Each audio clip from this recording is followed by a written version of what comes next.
अस्सलाम वालेकुम। गर्मियों में ठंडा ठंडा मीठा मीठा शरबत सभी को पसंद होता है, दूध में हो या हो पानी में।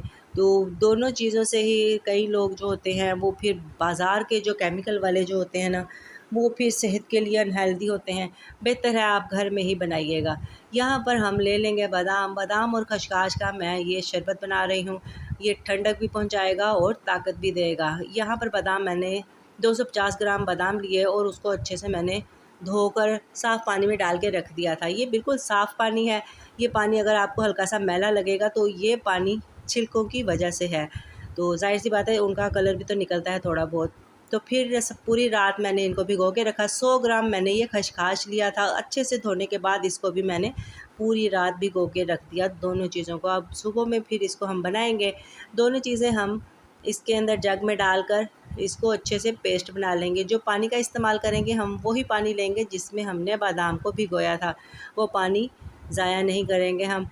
बस इसमें खसखस डालेंगे और अच्छे से पेस्ट बना लेंगे। इस स्टेज पे आप इसमें थोड़ी-सी इलायची भी डाल सकते हैं। अगर आपके पास पिसी हुई इलायची नहीं है तो इलायची को भी साथ ही पीस लीजिएगा। वही पानी डालेंगे और पेस्ट बनाकर इसको अभी आपके साथ हम दिखाएंगे कि क्या इसको आपने बिल्कुल फ़ाइन पेस्ट बना लेना। पूरी रात अगर बादाम को भिगो के रखेंगे तो कहीं से भी आपको ये दाना नज़र नहीं आएगा। अगर बादाम सही भीगे हुए नहीं होंगे तो वो आपको दाना दाना सा नज़र आएगा। बस पीसने के बाद आपने 1 या 2 पानी इसके इस तरह से निकालने हैं। ये देखिए सारा मैं आपको दिखाऊंगी। कोई आप ले लीजिए कपड़ा लोन का, उसमें आप इसको अच्छे से निचोड़ लीजिए। ये देखिए थिक थिक सा है। फिर जो बाद में हमारे पास बचेगा ना, उसके अंदर भी हम पानी थोड़ा सा डालेंगे और इसको हमने सारा अच्छे से निकाल लेना है। 2-3 पानी लाजमी इसके आप निकालिएगा। इस तरह से पानी डालते रहेंगे और निकालते रहेंगे। जब ये बाद में बच जाएगा, इसका आप क्या करेंगे, अच्छा सा मसाला फ्राई कीजिएगा, प्याज टमाटर मज़ेदार सा, और उसके अंदर इसको डाल दीजिए। बहुत मज़े का आपका ये सालन बनकर भी तैयार हो जाएगा। और कई लोग इसको बनाते भी हैं, शायद आपने रेसिपी देखी भी हो। अगर आपने सालन बनाना है तो आप इस स्टेज पे पीसते हुए इलायची को मत डालिए, बस बादाम और खसखस को ही आप इस्तेमाल कीजिए। ज़िंदगी रही इंशाल्लाह आने वाले टाइम में आपके साथ ये रेसिपी ज़रूर शेयर करूँगी, इसी हिसाब से कि बादाम के बाद जब मैं बनाऊँगी वो इसके मिक्सचर की, तो फिर आप इसको इस्तेमाल कीजिए। अगर नहीं आप इस्तेमाल कर सकते तो आप इसको छोटे-छोटे से पैकेट बना के रख दीजिए। जैसे ही आप कौरमा वगैरह बनाएँ तो आप उसमें थोड़ा-थोड़ा सा डाल सकती हैं। बहुत मज़े का आपका कौरमा जो है वो बनकर तैयार होगा। यहाँ पर हम एक कढ़ाई में इसको डाल देंगे सारा। अब चीनी जितनी इसमें हमने डालनी है, तकरीबन हमारे पास 250 ग्राम बादाम थे और 100 ग्राम खसखस थी। मैंने यहाँ पर तकरीबन 1 किलो चीनी का इस्तेमाल किया है। चीनी यहाँ पर आप ज़्यादा भी डाल सकते हैं। तकरीबन 1.5 किलो आप चीनी इसमें डाल दीजिए और जैसे ही एक उबाल आए इसे, मैं चीनी का इस्तेमाल इसलिए ज़्यादा बता रही हूँ क्योंकि जब हम इसको पानी या दूध में इस्तेमाल करेंगे तो हमने उसमें चीनी का इस्तेमाल नहीं करना। आप कोशिश कीजिए ऐसे ही बना लीजिए, नहीं फिर कम चीनी भी इस्तेमाल कर सकते हैं।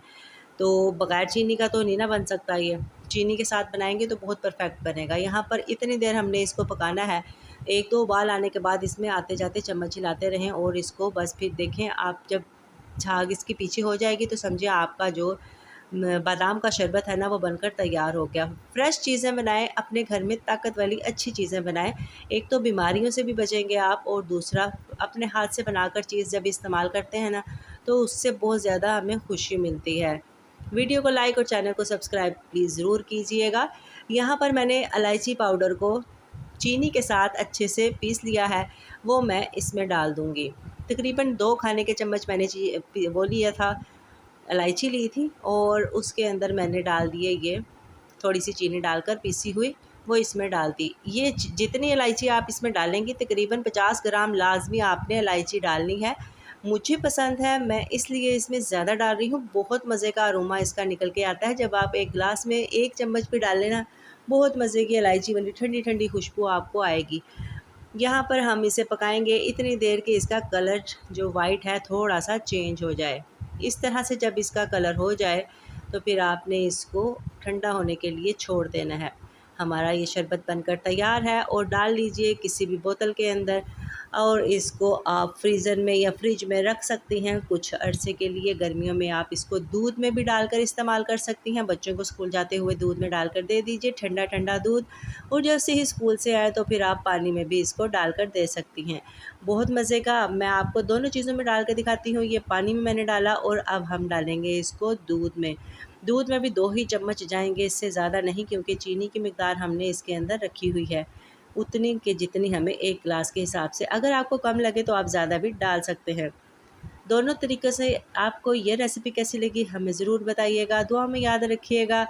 और हमारे चैनल पे और भी बहुत ज़्यादा वीडियोज़ हैं, आप उनका प्लीज़ ज़रूर विज़िट कीजिएगा। आपकी दुआओं की बहुत ज़रूरत है हमें। इंशाअल्लाह मिलते हैं नेक्स्ट वीडियो में। इजाज़त दीजिएगा। अल्लाह हाफ़िज़।